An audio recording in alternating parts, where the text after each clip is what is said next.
Drácula, de Bram Stoker, narrado por Alicia del Pilar Gómez. Capítulo 3 del diario de Jonathan Harker. Continuación. Cuando me di cuenta de que era un prisionero, una especie de sensación salvaje se apoderó de mí. Corrí arriba y abajo por las escaleras, pulsando cada puerta y mirando a través de cada ventana que encontraba. Pero después de un rato, la convicción de mi impotencia se sobrepuso a todos mis otros sentimientos. Ahora, después de unas horas, cuando pienso en ello me imagino que debo haber estado loco, pues me comporté muy semejante a una rata cogida en una trampa. Sin embargo, cuando tuve la convicción de que era impotente, me senté tranquilamente, tan tranquilamente como jamás lo he hecho en mi vida, y comencé a pensar qué era lo mejor que podía hacer. De una cosa sí estoy seguro, que no tiene sentido dar a conocer mis ideas al conde. Él sabe perfectamente que estoy atrapado, y como él mismo es quien lo ha hecho, e indudablemente tiene sus motivos para ello, si le confieso completamente mi situación, solo tratará de engañarme. Por lo que hasta aquí puedo ver, mi único plan será mantener mis conocimientos y mis temores para mí mismo, y mis ojos abiertos. Sé que o estoy siendo engañado como un niño por mis propios temores, o estoy en un aprieto. Y si esto último es lo verdadero, necesito y necesitaré todos mis sesos para poder salir adelante. Apenas había llegado a esta conclusión cuando oí que la gran puerta de abajo se cerraba, y supe que el conde había regresado. No llegó de inmediato a la biblioteca, por lo que yo, cautelosamente, regresé a mi cuarto, y lo encontré arreglándome la cama. Esto era raro, pero solo confirmó lo que yo ya había estado sospechando durante bastante tiempo. En la casa no había sirvientes. Cuando después lo vi a través de la hendidura de los goznes de la puerta, arreglando la mesa en el comedor, ya no tuve ninguna duda, pues si él se encargaba de hacer todos aquellos oficios minúsculos, seguramente era la prueba de que no había nadie más en el castillo. Y el mismo conde debió haber sido el cochero que me trajo en la calesa hasta aquí. Esto es un pensamiento terrible, pues si es así, significa que puede controlar a los lobos, tal como lo hizo, por el solo hecho de levantar la mano en silencio. ¿Por qué habrá sido que toda la gente en Bistritz y en el coche sentían tanto temor por mí? ¿Qué significado le daban al crucifijo, al ajo, a la rosa salvaje, al fresno de la montaña? Bendita sea aquella buena mujer que me colgó el crucifijo alrededor del cuello. Me da consuelo y fuerza cada vez que lo toco. Es divertido que una cosa a la cual me enseñaron que debía ver con desagrado y como algo idolátrico pueda ser de ayuda en tiempo de soledad y problemas. ¿Es que hay algo en la esencia misma de la cosa, o es que es un medio, una ayuda tangible que evoca el recuerdo de simpatías y consuelos? Puede ser que alguna vez deba examinar este asunto y tratar de decirme acerca de él.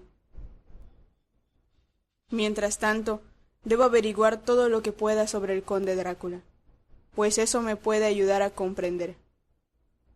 Esta noche lo haré que hable sobre él mismo, volteando la conversación en esa dirección. Sin embargo, debo ser muy cuidadoso para no despertar sus sospechas. Medianoche. He tenido una larga conversación con el conde. Le hice unas cuantas preguntas acerca de la historia de Transilvania, y él me respondió al tema en forma maravillosa. Al hablar de cosas y personas, y especialmente de batallas, habló como si hubiese estado presente en todas ellas. Esto me lo explicó posteriormente diciendo que para un boyar el orgullo de su casa y su nombre es su propio orgullo, que la gloria de ellos es su propia gloria, que el destino de ellos es su propio destino. Siempre que habló de su casa, se refería a ella diciendo nosotros, y casi todo el tiempo habló en plural, tal como hablan los reyes. Me gustaría poder escribir aquí exactamente todo lo que él dijo, pues para mí resulta extremadamente fascinante. Parecía estar ahí toda la historia del país.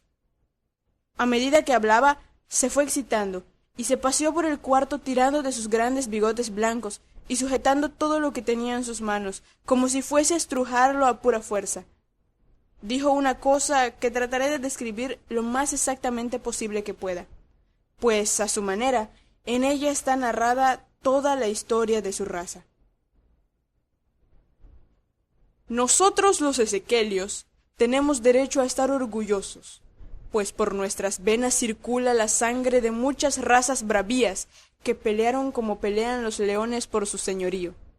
Aquí, en el torbellino de las razas europeas, la tribu Ugric trajo desde Islandia el espíritu de lucha que Thor y Odín les habían dado, y cuyos berserkers demostraron tan clara e intensamente en las costas de Europa. ¿Qué digo? Y de Asia y de África también. Que la misma gente creyó que habían llegado los propios hombres lobos. Aquí también, cuando llegaron, encontraron a los hunos, cuya furia guerrera había barrido la tierra como una llama viviente, de tal manera que la gente moribunda creía que en sus venas corría la sangre de aquellas brujas antiguas, quienes expulsadas de Seitia se acoplaron con los diablos en el desierto. ¡Tontos, tontos! ¿Qué diablo o qué bruja ha sido alguna vez tan grande como Atila, cuya sangre está en estas venas? Dijo, levantando sus brazos. Puede ser extraño que nosotros seamos una raza conquistadora, que seamos orgullosos, que cuando los magiares, los lombardos, los avares, los búlgaros o los turcos se lanzaron por miles sobre nuestras fronteras, nosotros los hayamos rechazado. Es extraño que cuando Arpad y sus legiones se desparramaron por toda la patria húngara, nos encontraran aquí, al llegar a la frontera, que el Onfuglalas se completara aquí. Y cuando la inundación húngara se desplazó hacia el este, los ezequelios fueron proclamados parientes por los misteriosos magiares, y fue a nosotros durante siglos que se nos confió la guardia de la frontera de Turquía. Hay más que eso todavía, el interminable deber de la guardia de la frontera, pues como dicen los turcos, el agua duerme y el enemigo vela. ¿Quién más feliz que nosotros entre las 4 naciones recibió la espada ensangrentada, o corrió más rápidamente al lado del rey cuando éste lanzaba su grito de guerra? ¿Cuándo fue redimida la gran vergüenza de la nación, la vergüenza de Kasova, cuando las banderas de los valacos y de los magiares cayeron abatidas bajo la creciente? ¿Quién fue sino uno de mi propia raza, que bajo el nombre de Voivode cruzó el Danubio y batió a los turcos en su propia tierra? Este era indudablemente un Drácula. ¿Quién fue aquel que a su propio hermano indigno, cuando hubo caído, vendió a su gente a los turcos y trajo sobre ellos la vergüenza de la esclavitud? No fue, pues, este Drácula quien inspiró a aquel otro de su raza, que en edades posteriores llevó una y otra vez a sus fuerzas sobre el gran río y dentro de Turquía, que, cuando era derrotado, regresaba una y otra vez, aunque tuviera que ir solo al sangriento campo donde sus tropas estaban siendo mortalmente destrozadas, porque sabía que solo él podía garantizar el triunfo. Dicen que él solo pensaba en él mismo. ¡Bah!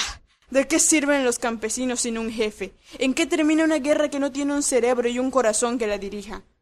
Más todavía, cuando, después de la batalla de Mohacs, nos sacudimos el yugo húngaro, nosotros, los de sangre de Drácula, estábamos entre sus dirigentes, pues nuestro espíritu no podía soportar que no fuésemos libres. Ah, joven amigo, los ezequelios y los Drácula, como la sangre de su corazón, su cerebro y sus espadas, pueden enorgullecerse de una tradición que los retoños de los hongos como los Habsburgo y los Romanov nunca pueden alcanzar. Los días de guerra ya terminaron. La sangre es una cosa demasiado preciosa en estos días de paz deshonorable, y las glorias de las grandes razas son como un cuento que se narra.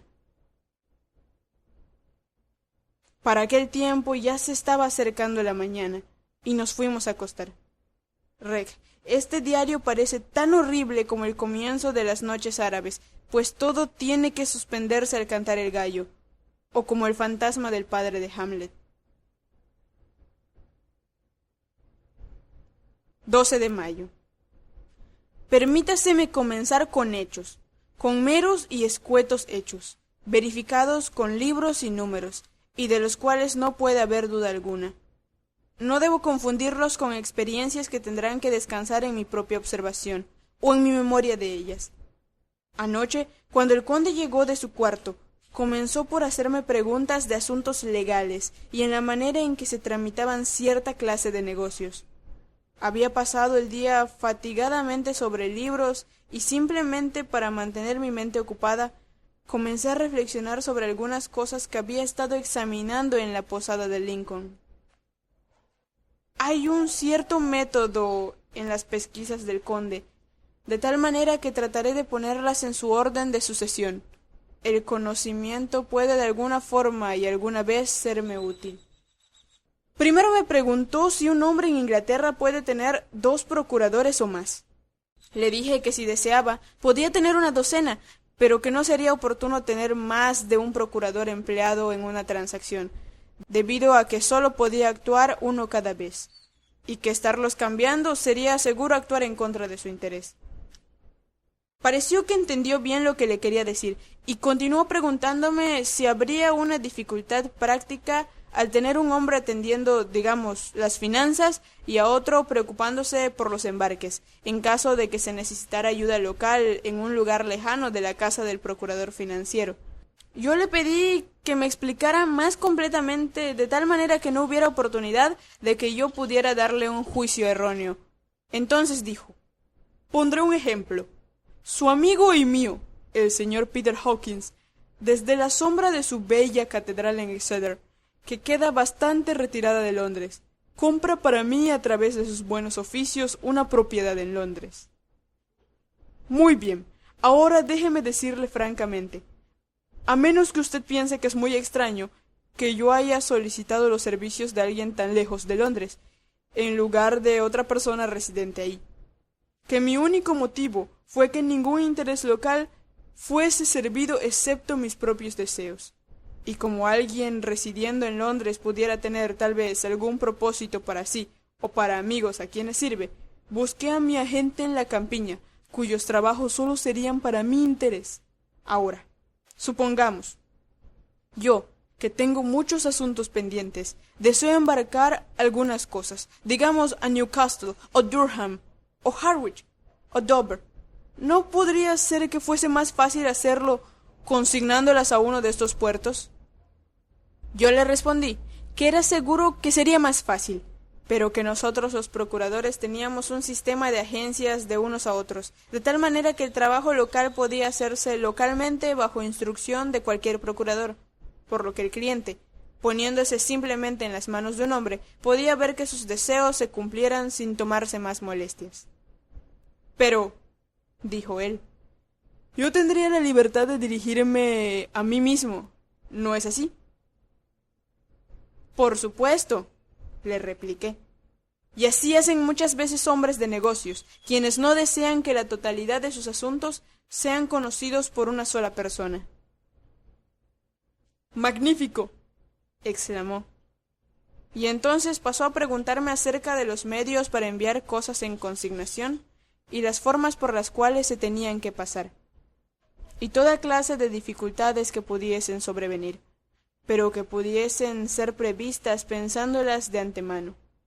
Le expliqué todas sus preguntas con la mejor de mis habilidades, y ciertamente me dejó bajo la impresión de que hubiese sido un magnífico procurador, pues no había nada que no pensase o previese. Para un hombre que nunca había estado en el país y que evidentemente no se ocupaba mucho en asuntos de negocios, sus conocimientos y perspicacia eran maravillosos. Cuando quedó satisfecho con esos puntos de los cuales había hablado, y yo había verificado todo también con los libros que tenía a mano, se puso repentinamente de pie y dijo: «¿Ha escrito desde su primera carta a nuestro amigo el señor Peter Hawkins o a cualquier otro?» Fue con cierta amargura en mi corazón que le respondí que no, ya que hasta entonces no había visto ninguna oportunidad de enviarle cartas a nadie. «Entonces escriba ahora, mi joven amigo», me dijo poniendo su pesada mano sobre mi hombro. escriba a nuestro amigo y a cualquier otro, y diga, si le place, que usted se quedará conmigo durante un mes más a partir de hoy. ¿Desea usted que yo me quede tanto tiempo?, le pregunté, pues mi corazón se heló con la idea. Lo deseo mucho. No, más bien, no acepto negativas. Cuando su señor, su patrón, como usted quiera, encargó que alguien viniese en su nombre, se entendió que sólo debían consultarse mis necesidades. Yo no he escatimado, ¿no es así? ¿Qué podía hacer yo sino inclinarme y aceptar? Era el interés del señor Hawkins y no el mío, y yo tenía que pensar en él, no en mí. Y además, el conde Drácula estaba hablando. Había en sus ojos y en sus ademanes algo que me hacía recordar que era su prisionero, y que aunque deseara realmente no tenía dónde escoger. El conde vio su victoria. El conde vio su victoria en mi reverencia y su dominio en la angustia de mi rostro, pues de inmediato comenzó a usar ambos, pero en su propia manera suave e irresistible.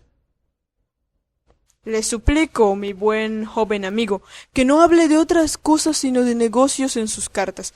Indudablemente que le gustará a sus amigos saber que usted se encuentra bien y que usted está ansioso de regresar a casa con ellos.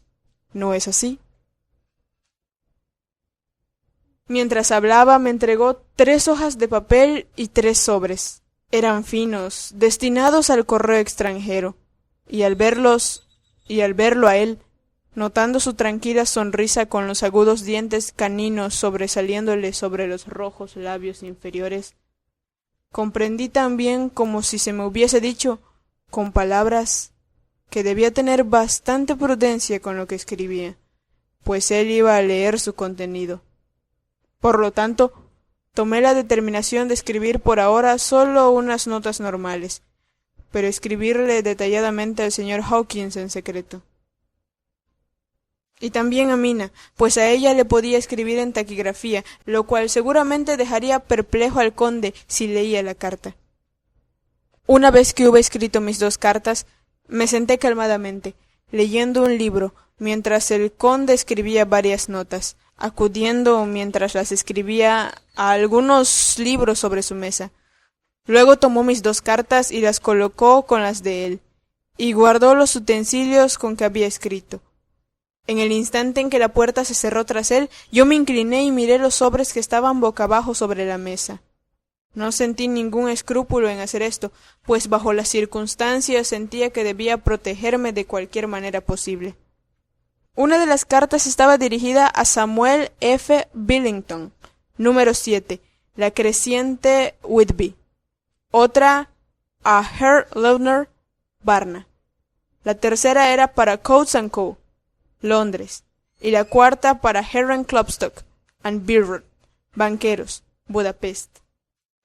La segunda y la cuarta no estaban cerradas. Estaba a punto de verlas cuando noté que la perilla de la puerta se movía.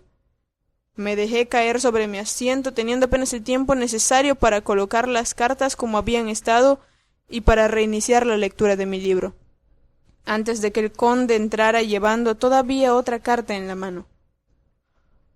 Tomó todas las otras misivas que estaban sobre la mesa y las estampó cuidadosamente, y luego, volviéndose a mí, dijo: «Confío en que usted me perdonará, pero tengo mucho trabajo en privado que hacer esta noche. Espero que usted encuentre todas las cosas que necesita».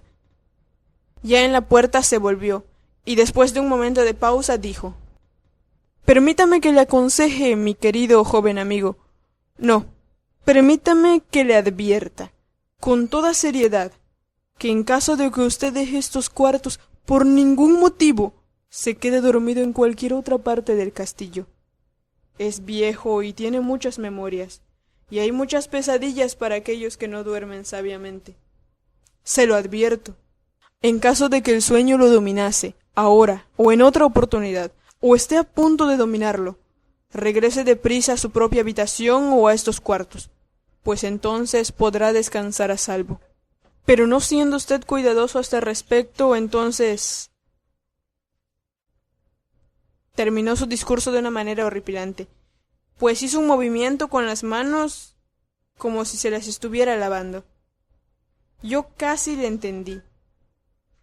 Mi única duda era de si cualquier sueño pudiera ser más terrible que la red sobrenatural, horrible, de tenebrosidad y misterio que parecía estarse cerrando a mi alrededor. Más tarde. Endoso las últimas palabras escritas, pero esta vez no hay ninguna duda en el asunto. No tendré ningún miedo de dormir en cualquier lugar donde él no esté. He colocado el crucifijo sobre la cabeza de mi cama, porque así me imagino que mi descanso está más libre de pesadillas, y ahí permanecerá. Cuando me dejó, yo me dirigí a mi cuarto.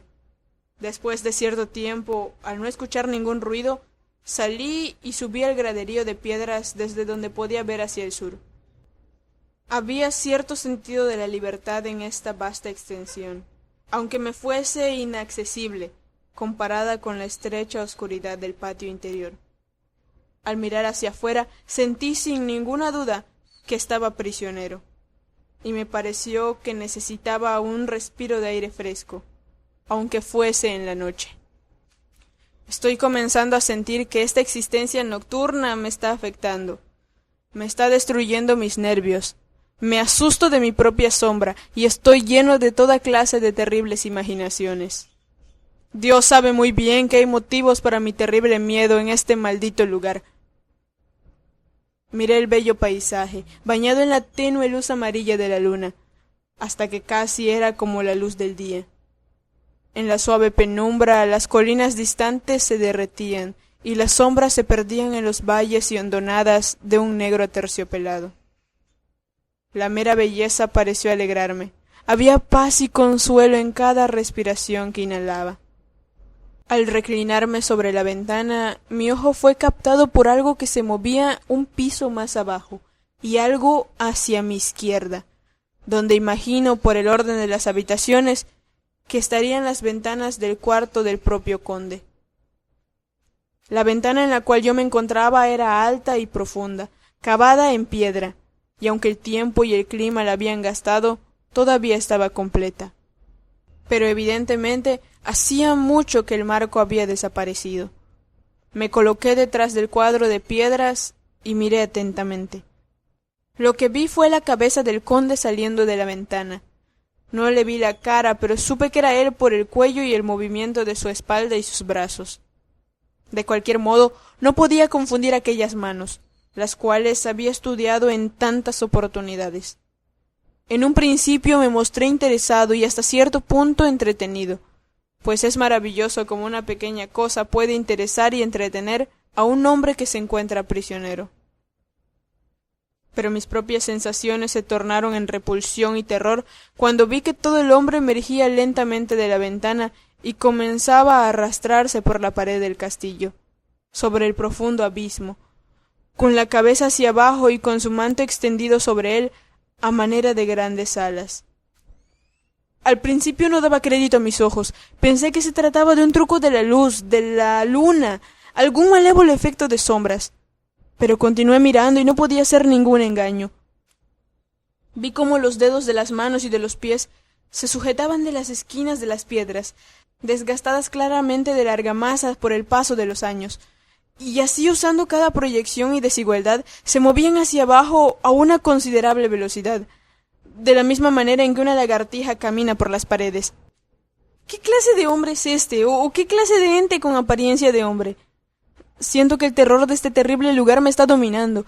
Tengo miedo, mucho miedo, de que no haya escape posible para mí. Estoy rodeado de tales terrores que no me atrevo a pensar en ellos. 15 de mayo. Una vez más he visto al conde deslizarse como lagartija. Caminó hacia abajo, un poco de lado, durante unos 100 pies y tendiendo hacia la izquierda. Allí desapareció en un agujero o ventana.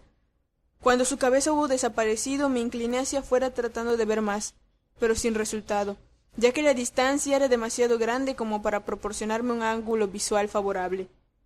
Pero entonces ya sabía yo que había abandonado el castillo, y pensé que debía aprovechar la oportunidad para explorar más de lo que hasta entonces me había atrevido a ver. Regresé al cuarto y tomando una lámpara probé todas las puertas. Todas estaban cerradas con llave, tal como lo había esperado, y las cerraduras eran comparativamente nuevas. Entonces descendí por las gradas de piedra al corredor por donde había entrado originalmente. Encontré que podía retirar suficientemente fácil los cerrojos y destrabar las grandes cadenas. Pero la puerta estaba bien cerrada y no había ninguna llave. La llave debía estar en el cuarto del conde. Tengo que vigilar en caso de que su puerta esté sin llave, de manera que pueda conseguirla y escaparme. Continué haciendo un minucioso examen de varias escalinatas y pasadizos, y pulsé todas las puertas que estaban ante ellos. 1 o 2 habitaciones cerca del corredor estaban abiertas, pero no había nada en ellas, nada que ver excepto viejos muebles, polvorientos por el viento y carcomidos de la polilla. Por fin, sin embargo, encontré una puerta al final de la escalera, la cual, aunque parecía estar cerrada con llave, cedió un poco a la presión. La empujé más fuertemente y descubrí que en verdad no estaba cerrada con llave, sino que la resistencia provenía de que los goznes se habían caído un poco y que la pesada puerta descansaba sobre el suelo. Allí había una oportunidad que bien pudiera ser única, de tal manera que hice un esfuerzo supremo, y después de muchos intentos la forcé hacia atrás de manera que podía entrar. Me encontraba en aquellos momentos en un ala del castillo mucho más a la derecha que los cuartos que conocía, y un piso más abajo. Desde las ventanas pude ver que la serie de cuartos estaban situados a lo largo hacia el sur del castillo, con las ventanas de la última habitación viendo tanto al este como al sur. De ese último lado, tanto como del anterior, había un gran precipicio. El castillo estaba construido en la esquina de una gran peña, de tal manera que era casi inexpugnable en 3 de sus lados, y grandes ventanas estaban colocadas aquí, donde ni la honda, ni el arco, ni la culebrina podían alcanzar, siendo aseguradas así luz y comodidad a una posición que tenía que ser resguardada. Hacia el oeste había un gran valle, y luego, levantándose allá muy lejos, una gran cadena de montañas dentadas, elevándose pico a pico, donde la piedra desnuda estaba salpicada por fresnos de montaña y abrojos, cuyas raíces se agarraban de las rendijas, hendiduras y rajaduras de las piedras. Esta era evidentemente la porción del castillo ocupada en días pasados por las damas, pues los muebles tenían un aire más cómodo del que hasta entonces había visto. Las ventanas no tenían cortinas, y la amarilla luz de la luna, reflejándose en las hondonadas diamantinas, permitía incluso distinguir los colores, mientras suavizaba la cantidad de polvo que yacía sobre todo, y en alguna medida disfrazaba los efectos del tiempo y la polilla. Mi lámpara tenía poco efecto en la brillante luz de la luna, pero yo estaba alegre de tenerla conmigo, pues en el lugar había una tenebrosa soledad que hacía temblar mi corazón y mis nervios. A pesar de todo, era mejor que vivir solo en los cuartos que había llegado a odiar debido a la presencia del conde, y después de tratar un poco de dominar mis nervios, me sentí sobrecogido por una suave tranquilidad.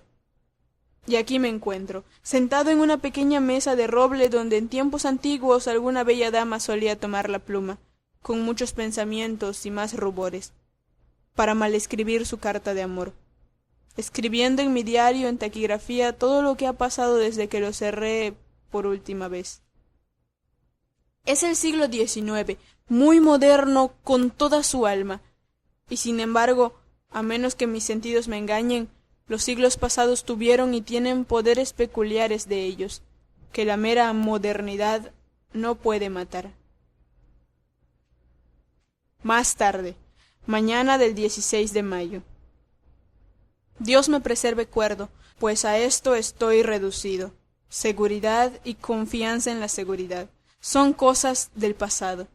Mientras yo viva aquí solo hay una cosa que desear, y es que no me vuelva loco. Si de hecho no estoy loco ya. Si estoy cuerdo, entonces es desde luego enloquecedor pensar que de todas las cosas podridas que se arrastran en este odioso lugar, el conde es la menos tenebrosa para mí. Que solo en él puedo yo buscar la seguridad, aunque ésta solo sea mientras pueda servir a sus propósitos. Gran Dios, Dios piadoso, dadme la calma, pues en esa dirección indudablemente me espera la locura. Empiezo a ver nuevas luces sobre ciertas cosas que antes me tenían perplejo. Hasta ahora no sabía verdaderamente lo que quería dar a entender Shakespeare cuando hizo que Hamlet dijera: Mis libretas, pronto, mis libretas. Es imprescindible que lo escriba, etcétera. Pues ahora, sintiendo como si mi cerebro estuviese desquiciado, o como si hubiese llegado el golpe que terminara en su trastorno, me vuelvo a mi diario buscando reposo. El hábito de anotar todo minuciosamente debe ayudarme a tranquilizar. La misteriosa advertencia del conde me asustó, pero más me asusta ahora cuando pienso en ella, pues para lo futuro tiene un terrorífico poder sobre mí. Tendré dudas de todo lo que me diga. Una vez que hube escrito en mi diario y que hube colocado nuevamente la pluma y el libro en el bolsillo, me sentí soñoliento. Recordé inmediatamente la advertencia del conde, pero fue un placer desobedecerla. La sensación de sueño me había letargado, y con ella la obstinación que trae el sueño como un forastero. La suave luz de la luna me calmaba, y la vasta extensión afuera me daba una sensación de libertad que me refrescaba. Hice la determinación de no regresar aquella noche a las habitaciones llenas de espantos, sino que dormir aquí, donde, antaño, damas se habían sentado y cantado, y habían vivido dulces vidas, mientras sus suaves pechos se entristecían por los hombres alejados en medio de guerras cruentas. Saqué una amplia cama de su puesto cerca de una esquina, para poder al acostarme mirar el hermoso paisaje al este y al sur, y sin pensar, y sin tener en cuenta el polvo, me dispuse a dormir. Supongo que debo haberme quedado dormido, así lo espero, pero temo, pues todo lo que siguió fue tan extraordinariamente real, tan real, que ahora sentado aquí a plena luz del sol de la mañana, no puedo pensar de ninguna manera que estaba dormido. No estaba solo. El cuarto estaba lo mismo, sin ningún cambio de ninguna clase desde que yo había entrado en él. A la luz de la brillante luz de la luna podía ver mis propias pisadas marcadas donde había perturbado la larga acumulación de polvo. En la luz de la luna, al lado opuesto donde yo me encontraba, estaban 3 jóvenes mujeres, mejor dicho, 3 damas, debido a su vestido y a su porte. En el momento en que las vi pensé que estaba soñando, pues aunque la luz de la luna estaba detrás de ellas, no proyectaban ninguna sombra sobre el suelo. Se me acercaron y me miraron por un tiempo, y entonces comenzaron a murmurar entre ellas. 2 eran de pelo oscuro y tenían altas narices aguileñas, como el conde, y grandes y penetrantes ojos negros, que casi parecían ser rojos contrastando con la pálida luna amarilla. La otra era rubia, increíblemente rubia, con grandes mechones de dorado pelo ondulado y ojos como pálidos zafiros. Me pareció que de alguna manera yo conocía su cara, y que la conocía en relación con algún sueño tenebroso, pero de momento no pude recordar dónde ni cómo. Las 3 tenían dientes blancos, brillantes, que refulgían como perlas contra el rubí de sus labios voluptuosos. Había algo en ellas que me hizo sentirme inquieto, un miedo a la vez nostálgico y mortal. Sentí en mi corazón un deseo malévolo, llameante, de que me besaran con esos labios rojos.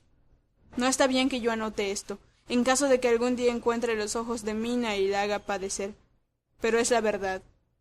Murmuraron entre sí y entonces las 3 se rieron, con una risa argentina, musical, pero tan dura como si su sonido jamás hubiese pasado a través de la suavidad de unos labios humanos. Era como la dulzura intolerable, tintineante de los vasos de agua cuando son tocados por una mano diestra. La mujer rubia sacudió coquetamente la cabeza, y las otras 2 insistieron en ella. Una dijo: «Adelante, tú vas primero, y nosotras te seguimos. Tuyo es el derecho de comenzar». La otra agregó: «Es joven y fuerte, hay besos para todas». Yo permanecí quieto, mirando bajo mis pestañas la agonía de una deliciosa expectación. La muchacha rubia avanzó y se inclinó sobre mí hasta que pude sentir el movimiento de su aliento sobre mi rostro. En un sentido era dulce, dulce como la miel, y enviaba, como su voz, el mismo tintineo a través de los nervios, pero con una amargura debajo de lo dulce, una amargura ofensiva como la que se huele en la sangre. Tuve miedo de levantar mis párpados, pero miré y vi perfectamente debajo de las pestañas. La muchacha se arrodilló y se inclinó sobre mí, regocijándose simplemente. Había una voluptuosidad deliberada que era a la vez maravillosa y repulsiva, y en el momento en que dobló su cuello se relamió los labios como un animal, de manera que pude ver la humedad brillando en sus labios escarlata a la luz de la luna, y la lengua roja cuando golpeaba sus blancos y agudos dientes. Su cabeza descendió y descendió a medida que los labios pasaron a lo largo de mi boca y mentón, y parecieron posarse sobre mi garganta. Entonces hizo una pausa y pude escuchar el agitado sonido de su lengua que lamía sus dientes y labios, y pude sentir el caliente aliento sobre mi cuello. Entonces la piel de mi garganta comenzó a hormiguear, como le sucede a la carne de uno cuando la mano que le va a hacer cosquillas se acerca cada vez más y más. Pude sentir el toque suave, tembloroso, de los labios en la piel supersensitiva de mi garganta, y la fuerte presión de 2 dientes agudos, simplemente tocándome y deteniéndose ahí. Cerré mis ojos en un lánguido éxtasis y esperé. Esperé con el corazón latiéndome fuertemente. Pero en ese instante otra sensación me recorrió tan rápida como un relámpago. Fui consciente de la presencia del conde, y de su existencia como envuelto en una tormenta de furia. Al abrirse mis ojos involuntariamente, vi su fuerte mano sujetando el delicado cuello de la mujer rubia, y con el poder de un gigante arrastrándola hacia atrás, con sus ojos azules transformados por la furia, los dientes blancos apretados por la ira y sus pálidas mejillas encendidas por la pasión. ¡Pero el conde! Jamás imaginé yo tal arrebato y furia ni en los demonios del infierno. Sus ojos positivamente despedían llamas, la roja luz en ellos era espeluznante, como si detrás de ellos se encontraran las llamas del propio infierno. Su rostro estaba mortalmente pálido, y las líneas de él eran duras como alambres retorcidos. Las espesas cejas que se unían sobre la nariz parecían ahora una palanca de metal incandescente y blanco. Con un fiero movimiento de su mano lanzó a la mujer lejos de él, y luego gesticuló ante las otras como si las estuviese rechazando. Era el mismo gesto imperioso que yo había visto se usara con los lobos. Era una voz que, aunque baja y casi un susurro, pareció cortar el aire y luego resonar por toda la habitación. Les dijo: ¿Cómo se atreve cualquiera de vosotras a tocarlo? ¿Cómo os atrevéis a poner vuestros ojos sobre él cuando yo os lo he prohibido? Atrás os digo a todas. Este hombre me pertenece. Cuidaos de meteros con él, o tendréis que veroslas conmigo. La muchacha rubia, con una risa de coquetería rival, se volvió para responderle: Tú mismo jamás has amado. ¡Tú nunca amas!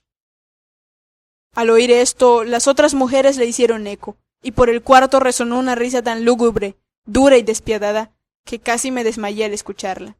Parecía el placer de los enemigos.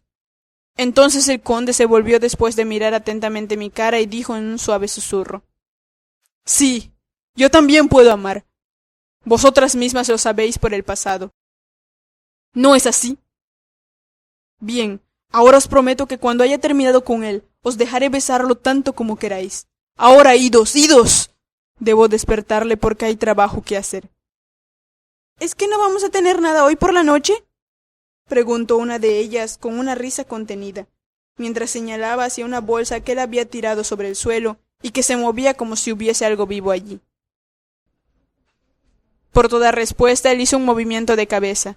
Una de las mujeres saltó hacia adelante y abrió la bolsa. Si mis oídos no me engañaron, se escuchó un suspiro y un lloriqueo como el de un niño de pecho.